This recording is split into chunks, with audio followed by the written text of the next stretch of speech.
for Antonino and the rest of the children. The boys at Colony Ridge are at it again. This time there's a big push to sell Terrenos Houston, or as they also like to advertise, Terrenos Santa Fe, as a family-friendly development, the perfect place for young families to buy property. The only problem? It's not true. What is true is there are hundreds of reports of rampant crime, drug dealing, prostitution, and violence.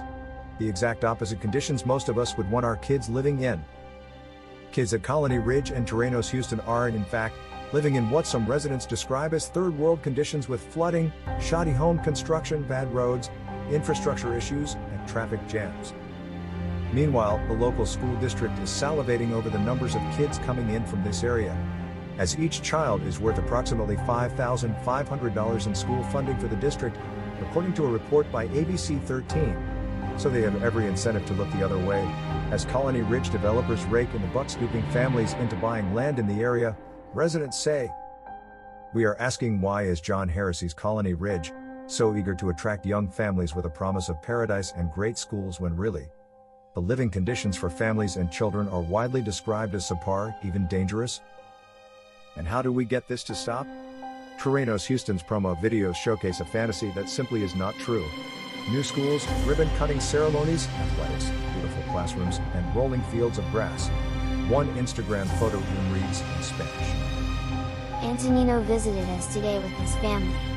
Everything we do is for them. Really? Based on reports from families in the area, the well-being of the hundreds of children who live there seems to be the last thing on Colony Ridge's mind. Missing people. A couple spotted trying to lure young children into a van. Gunshots ringing out on a regular basis. Prostitution and drug dealing. The FBI investigating child pornography in the area. Loud music and partying going on until 6 a.m. Eerily similar to the crime spike reported in Montgomery County near John Harris's Kings Colony development. What seems clear to residents who have filed complaints is that kids are an excuse for officials to raise property values and eventually taxes.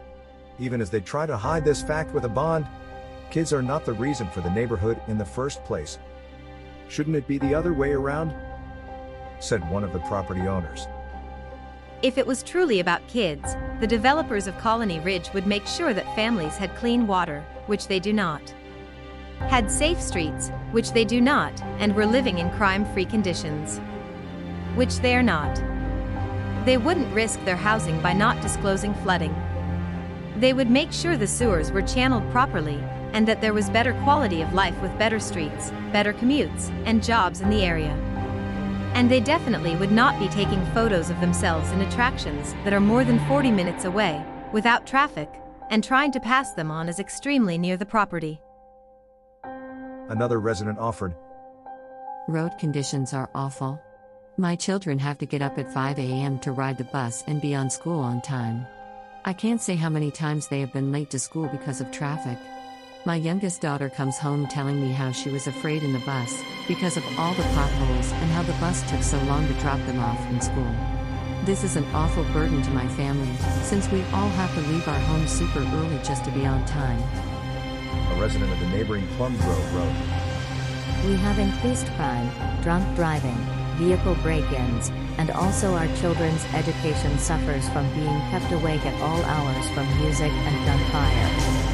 A previous resident of Peach Creek Forest by Colony Ridge wrote. Then the final blow was my neighbor having the FBI looking for him for child pornography, or trafficking, or something of that nature. We decided to move.